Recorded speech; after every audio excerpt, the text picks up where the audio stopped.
Sipas transmetimit të Abu Hurairës radiallahu anhu, i dërguari i Allahut ka thënë: çdo ditë që robërit gdhin, zvresin në tokë 2 melek.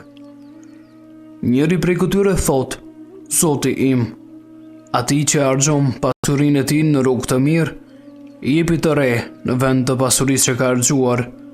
Kurse tjetri thot: Zoti im, ati që pasurinë e tij nuk e harxhon në rrugë të mirë, por e mban pranë vetës, shkatroja pasurinë. Sipas transmetimit të Ebu Bekr es-Sidikut, pejgamberi sallallahu alaihi wasallam ka thënë: nuk do të hyjë në xhenet të rëndprishësi, kopraci dhe ai që u kujton të tjerëve mirësinë e bërë. I dërguari i Allahut, i cili me ngun ka këshilluar për bujari, me jetën e tij ka dhënë shembuj të papërsëritshëm se si duhet të jetë bujaria. Me përshkrimin e sahabëve, ai ishte më bujar se era që fryn. Kur i kërkoi diçka, nëse kishte i jepte patjetër, dhe kur nuk thoshte jo. Shkurt, ai ishte më bujar i njerëzve. E ndante me të tjerët atë që hante, që vishte dhe që dinte, nuk e kursente mirësinë dhe kur nuk bëj koprac. Po, bujaria është të ndash me të tjerët, dashurin, diturin, kohën, pasurin. Ç'mund të ndaj me të tjerët? Ai që nuk ka gjurmë të dashurisë në zemër. Ç'mund t'i jap kujdo, qoftë ai që nuk i do të tjerët, që nuk respekton krijesën për hir të krijuesit. Një njeri i tillë s'mund të mendoj gjë tjetër përveç dëshirës për të pasur vetë çdo lloj pasurie dhe vlere. Por bujaria është një virtyt i lartë, që do të thotë të ofrosh krijesave bujarinë e krijuesit. Bismillahirrahmanirrahim. Alhamdulillahi rabbil alamin. Wassalatu wassalamu ala ashrafil khalqi wal mursalin, Muhammad bin Abdillahi mab'uthan wa rahmatan lil alamin. Alhamdulillahi alladhi qala fi muhkami tanzilih wa ahsinu inna Allaha yuhibbul muhsinin. Sadaqallahu al-azim. Falenderimet dhe lavdimet i takojnë vetëm Allahut xhalleshanuhu. Atë falenderojmë dhe vetëm prej tij ndihmë, falje, rahmet, bereqet, udhëzim, vetëdijsim, sinqeritet, devotshmëri, përpikshmëri dhe muslimanllëk në jetën tonë kërkojmë, ndërsa paqja dhe selamit qofshin mbi njeriu në me vlerë historinë e njerëzimit, mbi shembullin tonë, mbi edukatorin tonë suprem, mbi Muhammed Mustafa alayhis salam, mbi familjen e tij të ndershme, mbi shokët e tij besnik dhe mbi të gjithë ata të cilët e pasuan, vazhdojnë ta pasojnë inshallah rrugën e tij deri në ditën e gjykimit. Amin. Falenderojmë Allahun xhelleshanuhu që krijoi vdekjen që jeta jonë të kese kuptim. Falenderojmë Allahun xhelleshanuhu që disa herë na jep disa sëmundje që shëndeti jonë të kese kuptim. Gjithashtu e falenderojmë Allahun xhelleshanuhu që disa herë na sprovon me disa brenga, me disa derde që rahatia në jetën tonë të kese kuptim. Emma ba'd.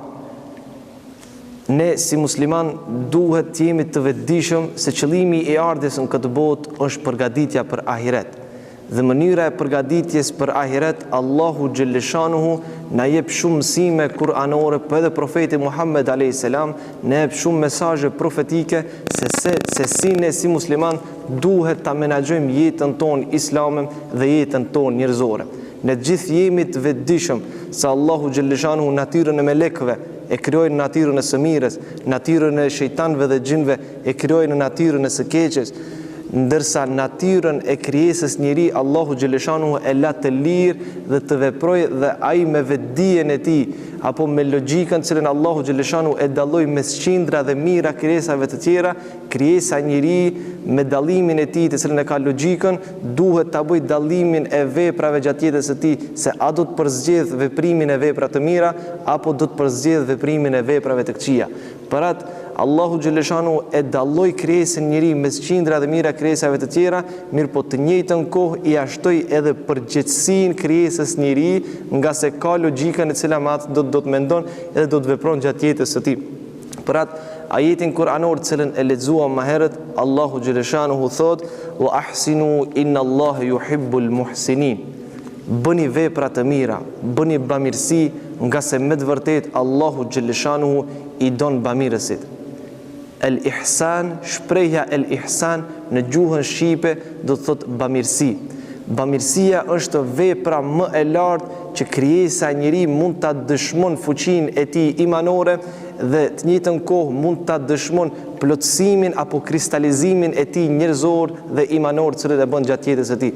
Nëse do ta imagjinonim sikurse Kurani Adhimushan nuk do të kishte asnjë rregull dhe dispozit tjetër fetare, por do të ishin vetëm ajetet e bamirësisë, do të na mjaftonin vetëm ajetet e bamirësisë që ne si njerëz dhe si besimtar musliman për ta menaxhuar, për ta zbukuruar dhe për ta kristalizuar jetën tonë shoqërore dhe fetare. Për atë ne si besimtar musliman dhe si shoqëri e përgjithshme duhet ta kuptojmë se bamirësia është ajo vepër e cila bëhet vetëm për hir të Allahut xhaleshanu. Çdo vepër e cila bëhet dhe pritshmëria është kompenzimi i asaj vepër, duhet të jemi të vetëdijshme se shpërblimi i kësaj vepre bie nga peshorja Allahu xhaleshanu dhe nuk e ka vlerë dhe nuk e ka peshën e bamirësisë. Për atë duhet të jemi të vetëdijshëm ne si shoqëri, nga se kur përmendet termi bamirësi, automatikisht në mendjen dhe logjikën tonë paraqitet një fotografi e një ndihmëse materiale apo e një ndihmëse që mund t'ja bëjmë ndonjë nevojtarit apo ndonjë ndihmëse të cilën mund t'ja bëjmë ndonjë të varfrit. Allahu xhaleshanu për bamirësinë dhe Muhamedi alayhis salam